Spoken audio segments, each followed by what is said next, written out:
being performance director, it essentially means that you're responsible for everything that touches the athlete away from the sport. Okay. Right. So of course it bleeds onto the field a ton with, the conditioning, the preparedness for the game and all that sort of stuff. So we'd start everything from rehab, medical care. We brought in a new hospital group last year. And so, onboarding physicians and all that sort of stuff. All of the nutrition, the sort of extended rehab, all of the injury prevention.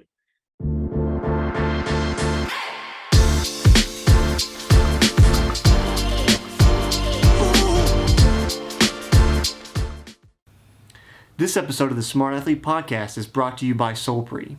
If you're active at all, whether you're running or simply out walking for the day, you've probably experienced one of the number one problems that active people have, and that's chafing. Solpre's all-new, all-natural anti-chafe balm solves that problem while feeding your skin the vital nutrients it needs to be healthy. If you'd like to stop chafing once and for all and treat your body right, go to solpre.com to check out the anti-chafe balm today. That's SOLPRI.com. Welcome to the Smart Athlete Podcast. I'm your host, Jesse Funk. My guest today has his PhD in human performance. He's worked in a number of sports across the Neuro Leagues, including the NCAA, the NBA, the NHL, recently in MLS at NYCFC, where he was the performance director. Currently, he's a director of performance science at Northstarr. Welcome to the show, Dr. Jeremy Bettle. Jesse, thanks a lot for having me on, mate. Yeah, absolutely. Thanks for joining me. So if you're just listening to the audio version, you're missing that Jeremy's still got his NYCFC hat on, which still I've got this temptation to run in the other's room and grab actually it's a Wizards hat from my 2007 season ticket holders. So I haven't updated to the sporting cap, but they're obviously having a real tough year this year. So we'll pass that conversation. Right. But I didn't know. So when I was getting ready to talk with you earlier in the week, I caught just kind of by happen chance. I saw it was on. I was at my folks' house. I don't have cable, so I was at my folks' house, and I said, "Well, the NYCFC Philadelphia match was on," and I kind of got the last 20 minutes of it, which was pretty contentious. Did you watch the match? Did you miss out on that one since you're not with the club anymore? Yeah, it's really interesting now that I don't have to watch these games. I tend to catch the first half. Yeah. And I missed the contentious ending. So that's all we got. Which I was like, I guess if you're gonna watch a match that's not your own club, then this is the meat right here. Yeah, that's the one. Yeah. So I wanted to give you a hard time. And, so if you're the performance director, I wanted to ask, are you the one teaching them to fall on the ground when they didn't actually get fouled? Or what is your job? We dedicate a significant amount of practice to that. Yeah. Like choreographing the whole thing. Yeah. Right. A very important part of the timing is crucial, because if you don't get it right, then it's clear that it was critical. Fake. Yeah. And then you get a card, and that's a whole problem. Yeah. It was actually one of the biggest challenges going from a sport like hockey and then going right into football of you see a guy get fouled and you're like, oh my God, he might be dead. He might not make it. Oh no, he's fine. He's completely fine. He's completely fine. He's running at full speed down the pitch. No problem. No problem at all. Yeah. So it did take me a while to control my impulse to sort of oh God, and go into full panic mode. So yeah, it's funny. That's the tough thing, I think, about anybody who's not really been watching football or soccer, depending on which country you're from, for any period of time and I think a fair criticism is the dives. Because if, in hockey, it's okay, we're going to go duke it out here for a minute and then we'll get back. Right. Get right back to it. Right. Which, I don't think you really want to start fist fights in the middle of the pitch. So I don't know that that's the way to go. It seems like there's an in-between though, right? there's some kind of... There's got to be some sort of middle ground. Yeah, it just... it's tough. It's also tough too, because I've seen I don't, I come from a running background. I Mm. played soccer as a little kid, but not to any competitive degree as I got older. But I also come from a martial arts background. So like my instinct is to be like, just like if somebody's trying to foul you or like, like strategic fouls or they're pulling on your jersey and they know it's going to be a strategic yellow or whatever, instead of going down, just like fight through it and continue to play forward. Like that's my instinct. But I also know watching matches that like sometimes refs miss stuff. So I'm like, is that the argument for, kind of embellishing that, oh, he hit me or he ran into me? Yeah, I think there's a big part of that where it's like there's some of it where yes, you want to make sure that foul gets detected. There's another part of you could fight through that, but you might not be in a great attacking position if you do. And so creating a set piece, which is where a ton of goals, especially in the MLS, of goals come off that set piece. And so there's creating a better attacking platform, in certain parts of the field, Right. So there's sort of a justification each way. Right.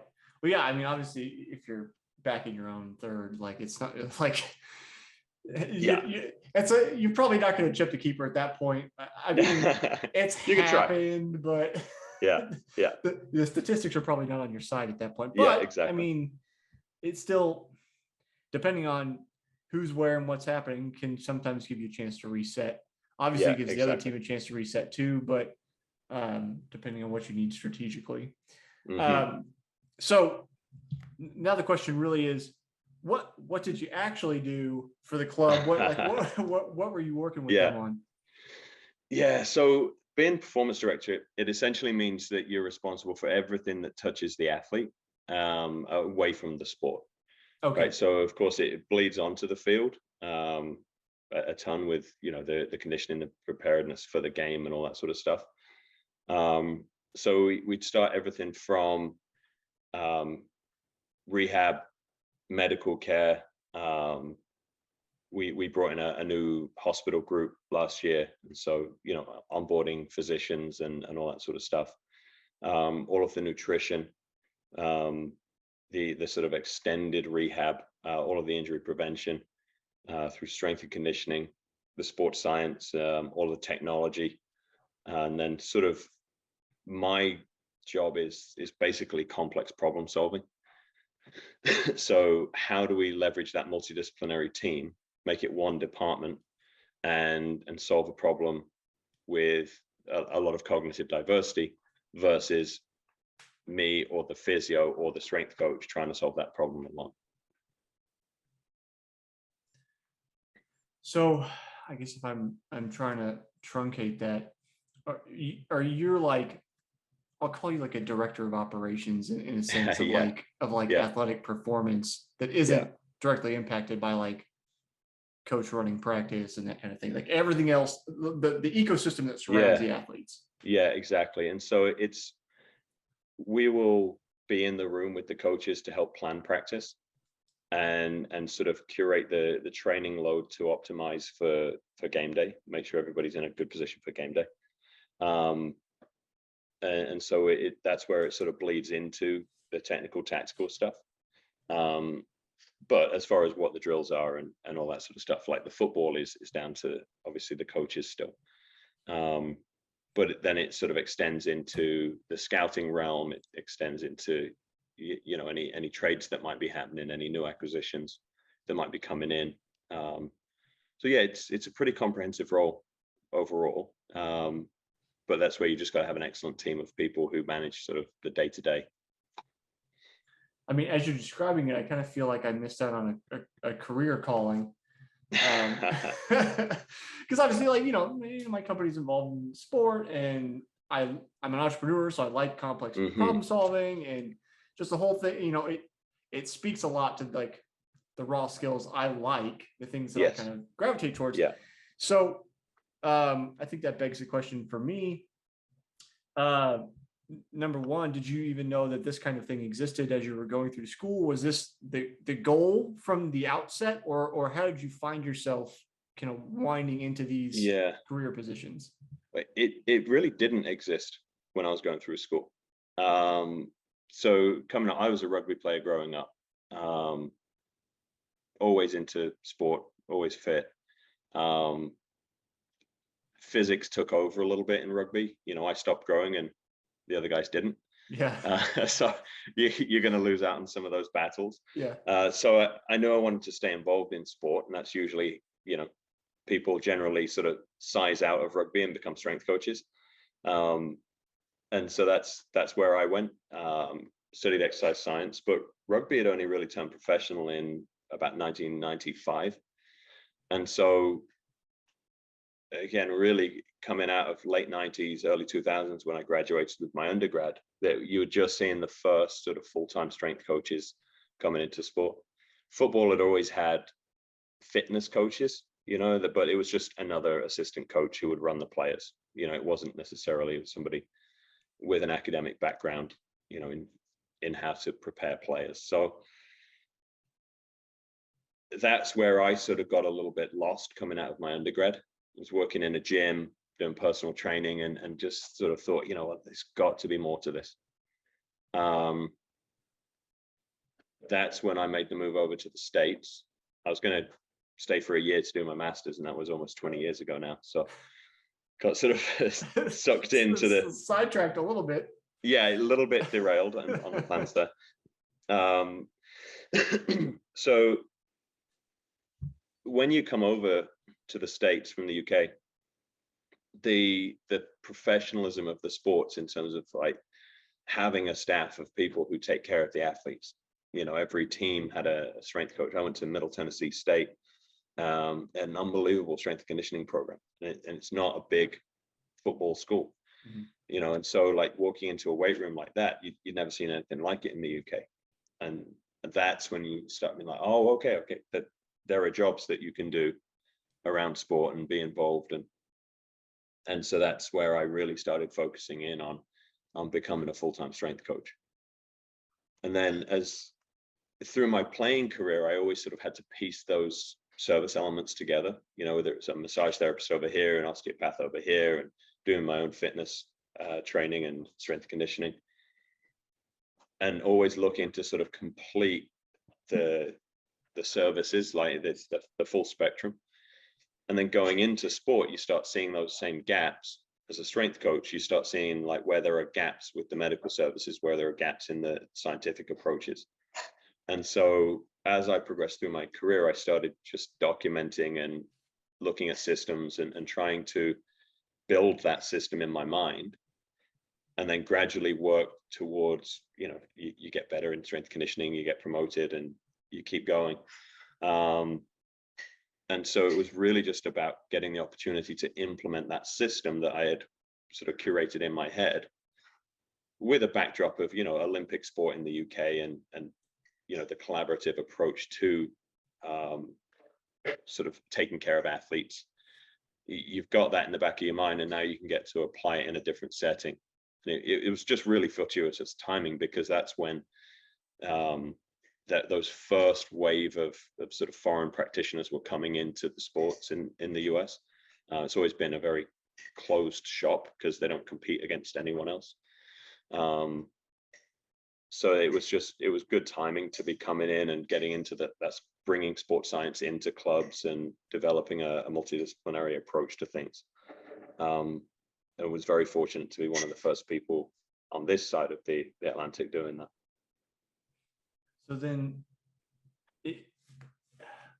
I'm thinking about the timing, and then I don't know exactly the timing you moved between sports and leagues and teams for your whole career, but as you're developing this kind of, I guess I'll call it like a package service almost, a curator of everything that might ail an athlete. Right. Does that lend you to basically like pitching yourself as a new job, like, or are you applying for things that are already there, and then you're like, oh, I can also bring all of these other skills to this position? Yeah, it was an element of both. Going into the college setting, for the first time at UCSB was a great opportunity to start trying all of that stuff, because it was it's a Division I school, but it's a small Division I school. And so they were, just starving for anything that you could give them. Right. And so we put in as comprehensive a program as possible as we could there. And then transitioning to the Nets, you go in as a strength coach. They now have the resources, number one, but also, some of the willingness to try some of these other things. So that was one of those areas where it's like, okay, I will also be the sports scientist. I'll also be the nutritionist, and start, because I'm on more of the athletic performance side, I'll start building out this side of it in as comprehensive a way as possible. And you start talking to management about systematic ways that we can manage the athletes better, and bleeding into medical a little bit more. And as I was talking to my colleagues around the league about, this model that I was putting together, they started, one of those in particular, Alex McKechnie up in Toronto, that was the sort of the model he had put together there. The Maple Leafs started showing interest in what he was doing because they have the same ownership group. And then he put my name forward when they were looking for a performance director there. So it sort of evolved from where those jobs really didn't exist to then this was the first one that was being created in the NHL. I was one of 5 people to interview for that role, and was very fortunate to get the job, certainly as a non-hockey person. Mm-hmm. It was a progression from try everything you can, bring a little bit more than your role demands of you, to, okay, now you're actually applying for this as a job. So talk to me about moving between sports, because I know a lot of people tend to stay in their own lane, right? They grow up as a hockey player, they stay in hockey. I mean, I've talked to a couple people over the years here, and 150 some odd episodes in, a couple people who have, I was a swimmer and now I do this, or I am forgetting her name right now. She was a rower and now she consults with like USA Bobsled, and there is some connection there somehow, though it escapes me at the moment. But I mean, you've done an even more diverse spread of sports, obviously, or maybe not obviously, not that I'm aware of. I don't think we have pro rugby in the US. Maybe it's growing and I'm just not aware of it. But they've just got their first league. Okay. I was like, I live in a little bubble, so I was like, maybe it's happening and I just don't see it. I see highlights of stuff from overseas pop up here and there. But obviously, if you've got a rugby background and then you're going NHL and the MLS, working in the NBA, like, not the same sport at all. Right. So are there transferable skills where you go, okay, I know how to play rugby, and then these, I guess I'll say, esoteric skills a little bit, like you relate how the game plays to how a different game plays. Is it that, or are you just simply like starting from the ground up? Yeah, I think everybody within a sport thinks it's a lot more unique than it is. Okay. And there are people who are very specialized in that area. So, and they're your sports coaches. So it would be difficult for a hockey coach to go and coach in the NBA, right? That essentially, if you want to be a professional hockey coach, you're getting one of the 30 jobs that are available in the NHL. And you're pretty trapped in that market. As a practitioner, we tend to mentally constrain ourselves in a similar way. But I think what we must look at is that our skill sets are just dealing with the human body and not in the human body as it relates to that sport. So we have a very transferable skill set in terms of preparing an athlete. You have to be able to identify the key demands of that sport, the key biomechanical actions, and then know how to connect all of that and prepare the athlete and train them for the demands of their sport. So it's very transferable in that regard. What changes are the cultural, political, and personnel landscapes. And so that's where it's a very hard thing to do, moving between sports, and requires quite a lot of the softer skills. You have to be able to go in and accept that new culture, and see what's good about it, and see what you can bring to it, versus come in and be like, okay, we're just going to bring soccer over here and drop it on hockey. That's just not going to work. So yeah, to answer your question, it's absolutely terrifying. First and foremost, because like you go from basketball and walk into one of the biggest sporting clubs in the world in the Maple Leafs. But I think once you get over that, you just start doing your job, start training athletes. And they're all about the same once you've done it enough times, once you've gone between them. I mean, I would think they all would be. I've never been to pro locker room, so I'm obviously just talking out of my ass here with conjecture, but I would think that, I mean, they all want to win, right? Like they've worked hard enough to become pros, and right. Thinking about talking about, I'll say, political differences. We're talking about like jockeying within the organization, not like governmental politics. Right. Is that I would think that even like, say, I don't know how a guy, since I've not been inside the locker room, I don't know how it operates, but I would think even say, if you came from NYCFC came to Kansas City and were working for Sporting, I would think that just based on like how Peter Vermees runs things is going to be different from how NYCFC runs things versus, like the politics of the organization, even within the same sport. It seems like that would be, its own challenge, let alone jumping into a new sport and doing the whole thing over again. Yeah, and that's where I think you can get tripped up a little more, is for me at least, is going within the same sport, because you sort of assume, or you can make the assumptions that they're sort of going to be very, very similar. But the political landscape between two clubs can be so vastly different, and just how people approach caring for the athletes' day-to-day life, it just can be so different. And so you can trip up a bit thinking, oh, we're just going to take this model and put it here. When you change sport, you sort of know that it's going to be really different. So you're on your toes a little bit, and you've got to be watching out, and just I think you've got to approach these with a high degree of humility.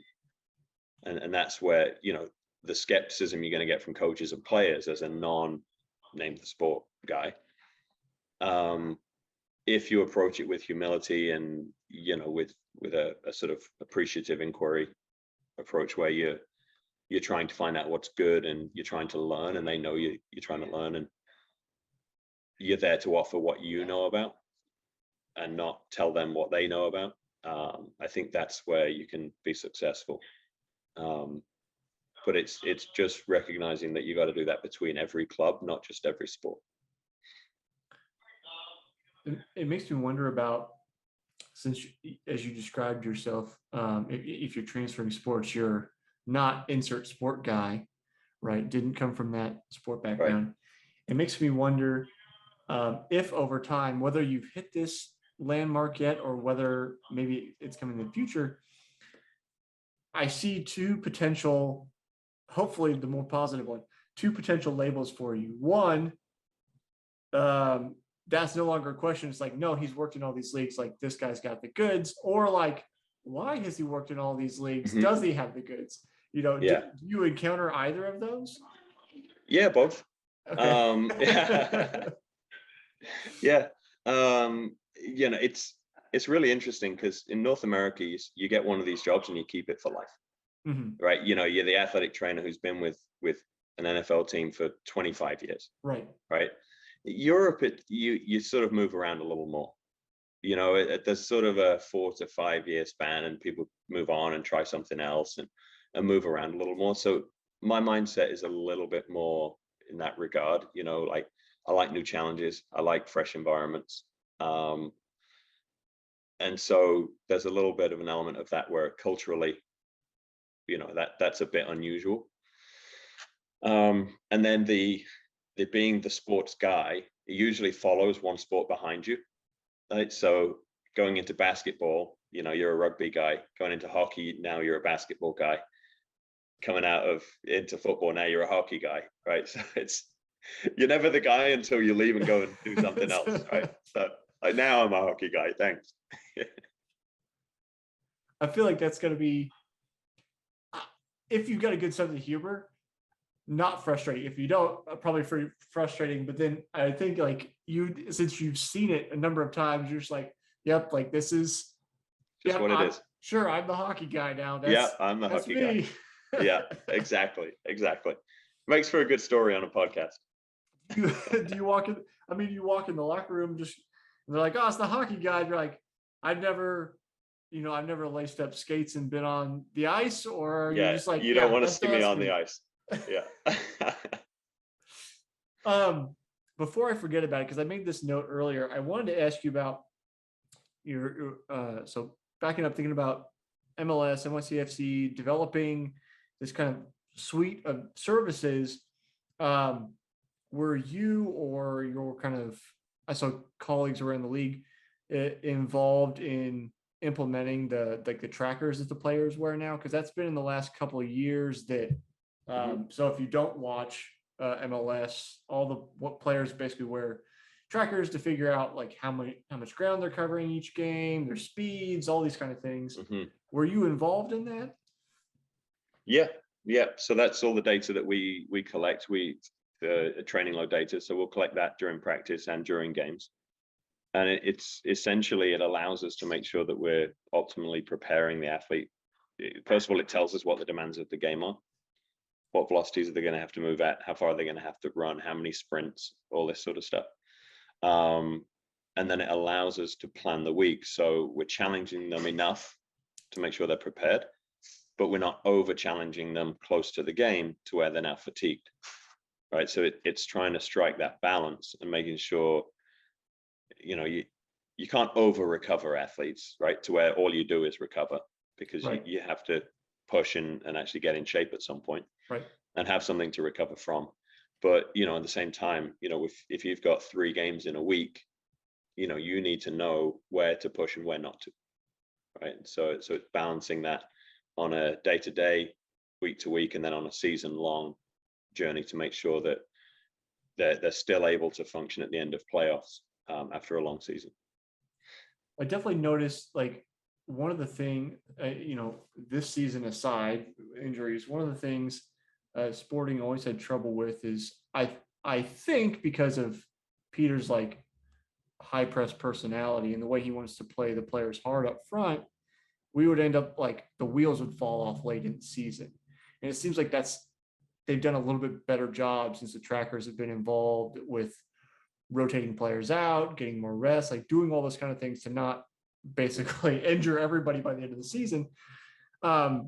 So for you personally, when you're looking at the data and trying to figure out this load optimization, this is something I've thought about a lot over the years as an injury-prone athlete. I don't know how many times I was injured during collegiate athletics from overload. Again, as a distance runner, it's a problem we face all the time since our sport is literally a performance against the clock.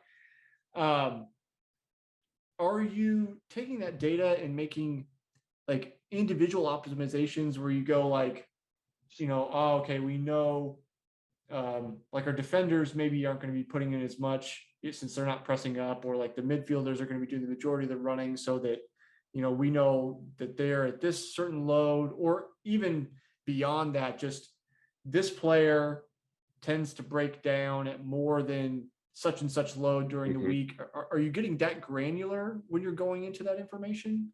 Yeah, even down to the number of sprints the guy is doing. Okay.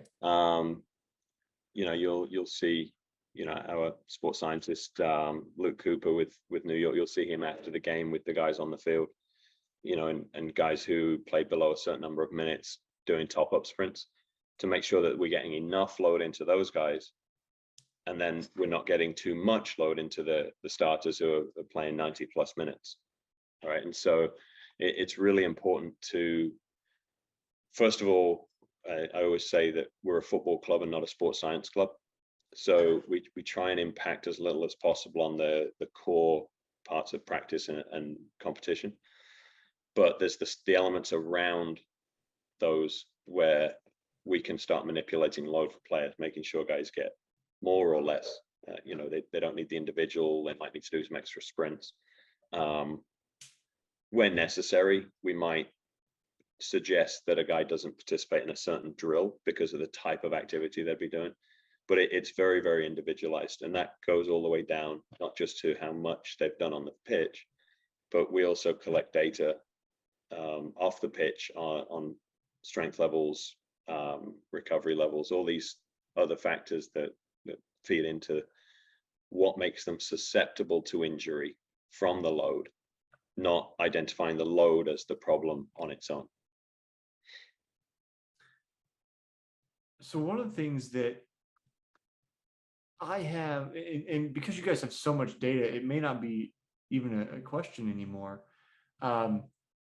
is that my kind of most reliable indicator, as again, somebody who did not quite make it to the professional level in a sport, is that like I always relied heavily on rate of perceived exertion. Mm-hmm. And I know when I talked to Dr. Matt Jordan, who's he works for the Canadian equivalent of the U.S. Mm-hmm. Olympic Training Center. I can't remember what their training center is called.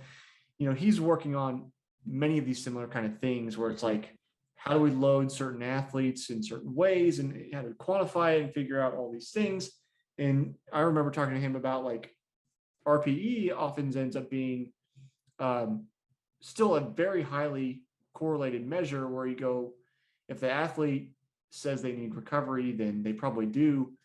Does that also get taken into account, with your system or have, NYCFC tries to load the players where they, if you get an indication from somebody like, like getting a little like irritation in my hamstring or whatever, do you continue with the program or do you make adjustments based on that like qualitative measure? Yeah, no, the thing that we mustn't ever lose sight of in sports science as we're collecting more and more data is the fact that we're still dealing with humans, right? And if you want to know if something was hard or if somebody's tired, you should probably ask them, right? The data is there, the objective data is there to guide and inform decision making, right? It's not the other way around. We don't follow the data, it follows and supports us. Sometimes you need a guy to just push, right? And so the data says they probably shouldn't, but you're probably not going to hurt anyone by doing it.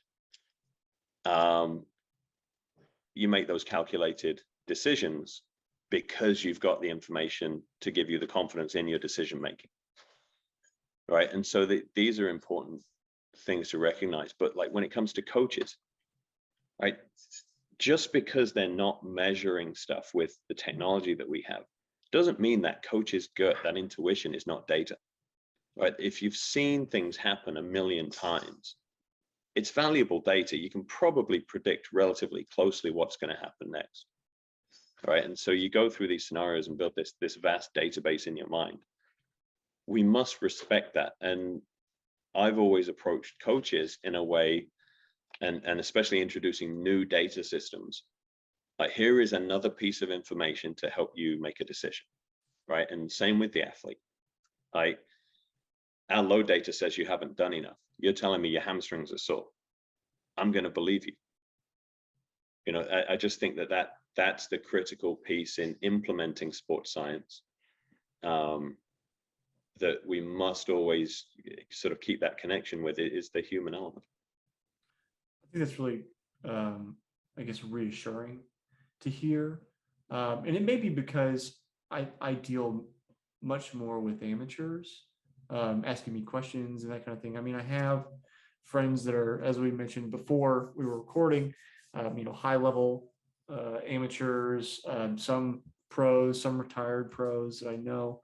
But by and large, the people that kind of interact with me are amateurs, and it just seems like there's this mindset of getting too obsessed with the data and letting the data rule all. Yeah. And so I guess because I've been doing my own thing for 20 some odd years now, I'm relatively in tune with being able to marry those two things. Mm-hmm. But I struggle with trying to figure out a reliable system, I guess, to communicate to people that want to use the data, let's say have less than 5 years experience in competing on their own as an amateur and whatever.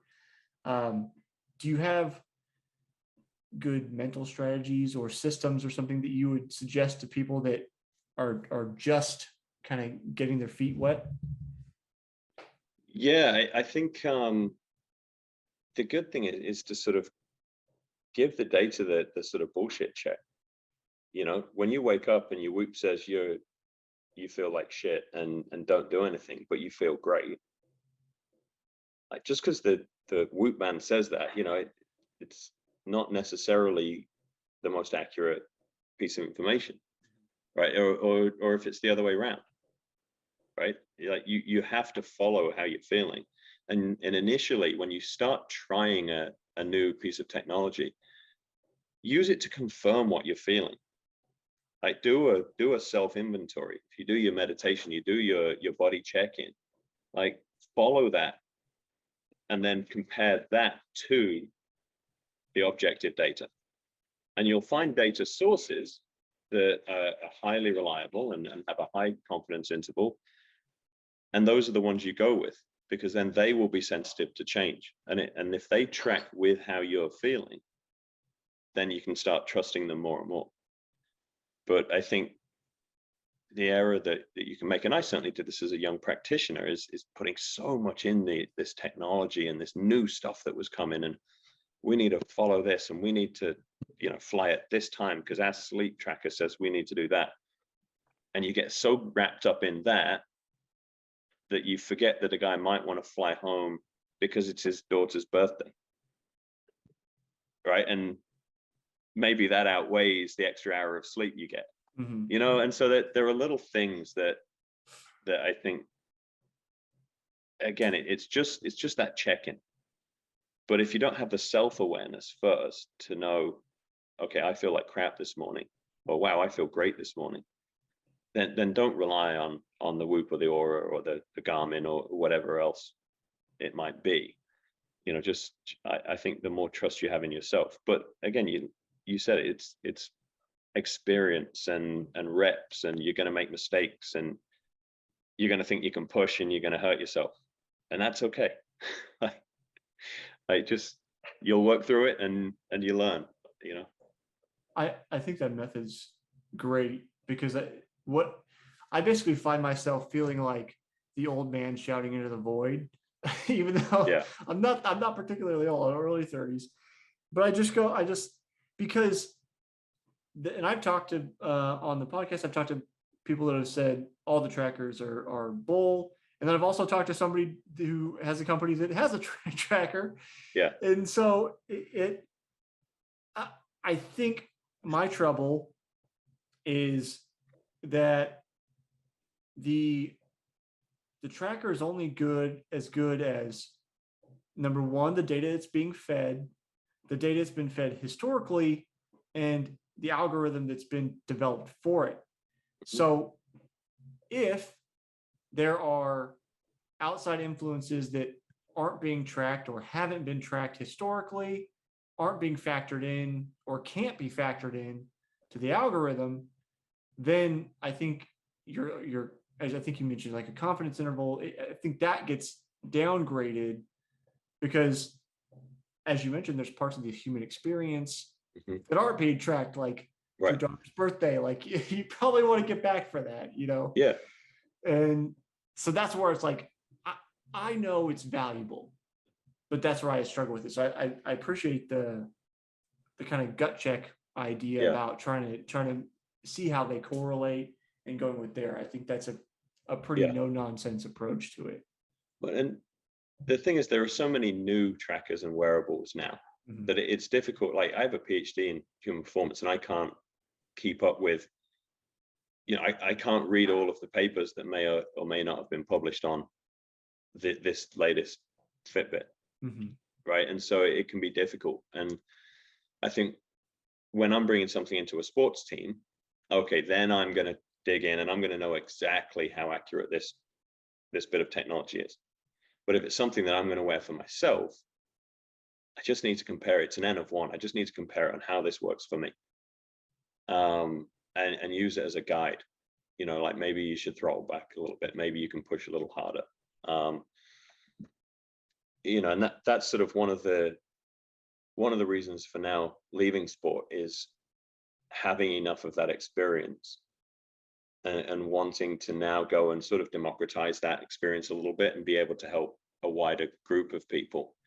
And with Northstarr, we're trying to solve that problem a little bit, in that we've got so much data now and it's overwhelming, right? And it takes so long to sort of look through it all and understand it, that we're creating sort of that, almost that business intelligence layer.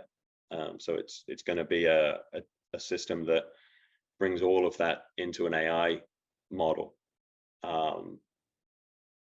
that's expert informed by myself and others, to start getting some actionable insights. So how does your Aura compare with your Garmin, compare with your Whoop? And then what do I do about it is the next thing, all right? Because that's what we're really starving for, is the insight in this data isn't there. We're just collecting massive databases of data, both at the team and the individual level. And so we need to solve that problem of, okay, what's my one next action? How do I take this? So what? I know I didn't sleep well. Now what?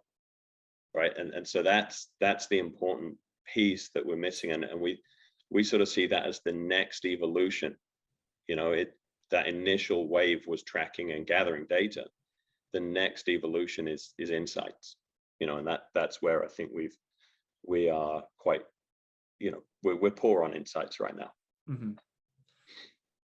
So that leads me to the question of, which you've already kind of explained, is what are you doing in Northstarr and what does Northstarr do? So if I try to truncate that a little bit, so Northstarr is building an AI model to try to help, let's say, professional teams or anybody who can afford it, maybe, to figure out those insights on how to perform better. Yeah. So obviously, look, it's going to be different levels. The pro sports team are probably going to pay a little more than you and I would for something like this. Right.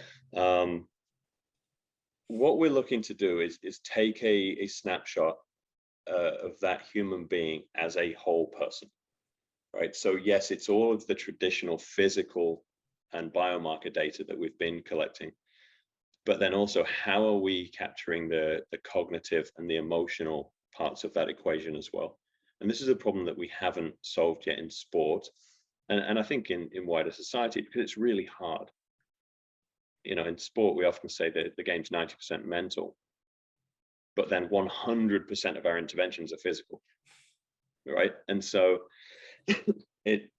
that's a big area that we're going to be tackling with some of the world's best experts, is how do we create that side of the algorithm, pull in every data stream that we can, right? So it's all the team's data, it's all the agent's data, the scouts, their own wearables, make it athlete centered, where they control that data and who has access to it, and then give the athlete the information on how are their behaviors impacting their performance. And so maybe it's, as we do this, you make yourself more likely to get injured, right? And so go do this. Or if you do this, this is what drives your peak performance. So that's the other side. We tend to be quite negatively focused on injury and down regulating to avoid injury, as opposed to up regulating to drive peak performance, which is what we all want, right? Like, we don't just want to sit on the couch so we don't hurt ourselves. The athlete doesn't want to, like, if we stop everyone playing sport, no one will ever get hurt again. Well, it's not from sport, right? But that's not, yeah, but that's not the point, Right. right? The point is that we want to watch great athletes do incredible things.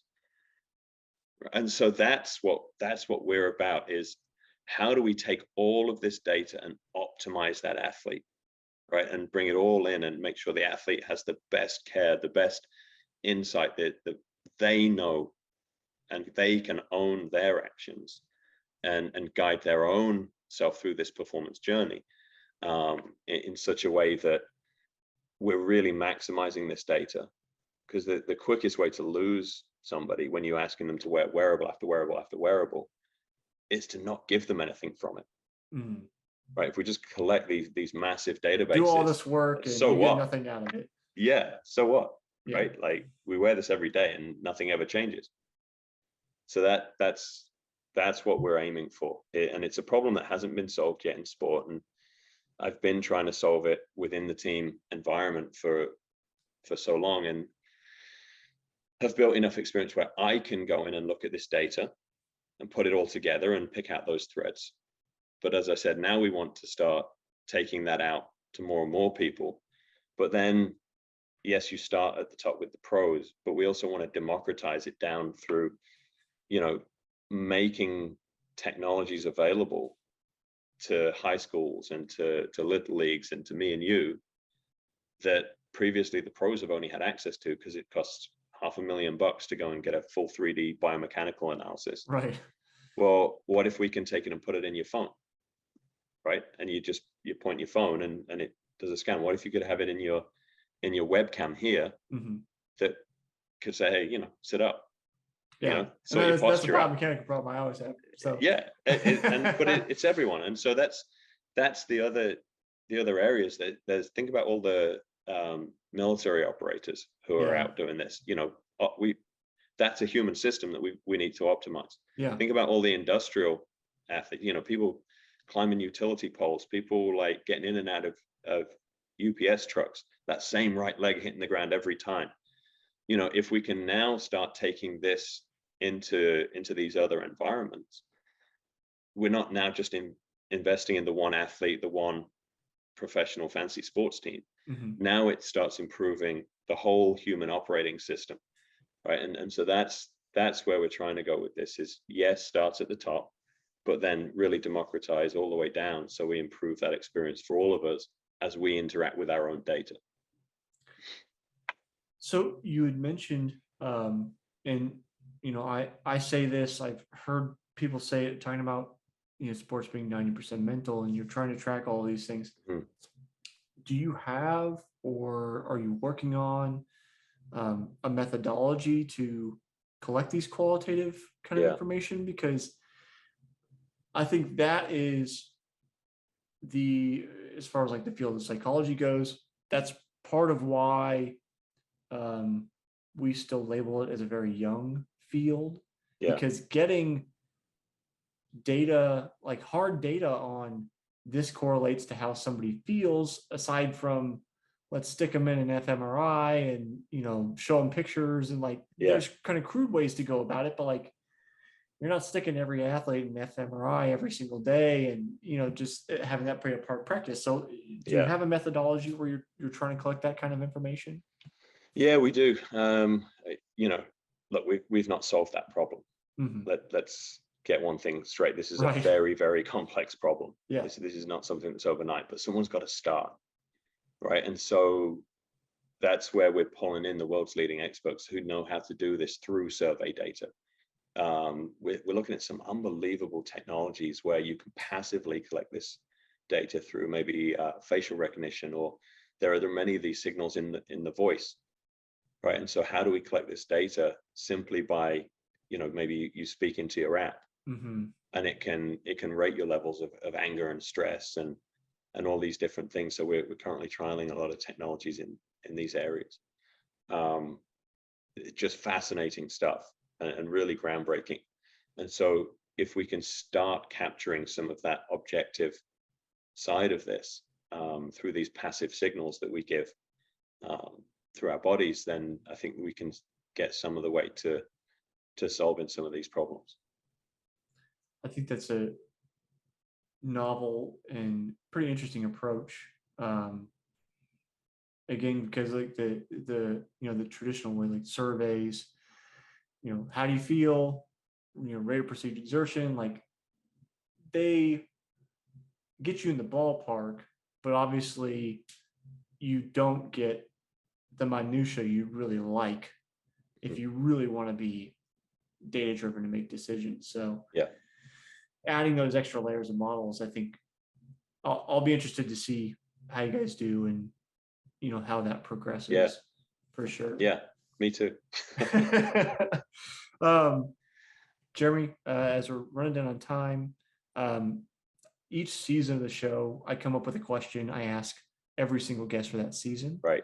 So I'll ask you this season's question, and this is something I don't think people do enough of, but hopefully, given that you've been in so many sports, you've got a good practice, and maybe you've seen lots of good practice in this.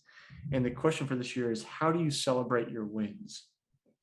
Oh yeah, I'm really bad at this. That's the journey I'm on right now.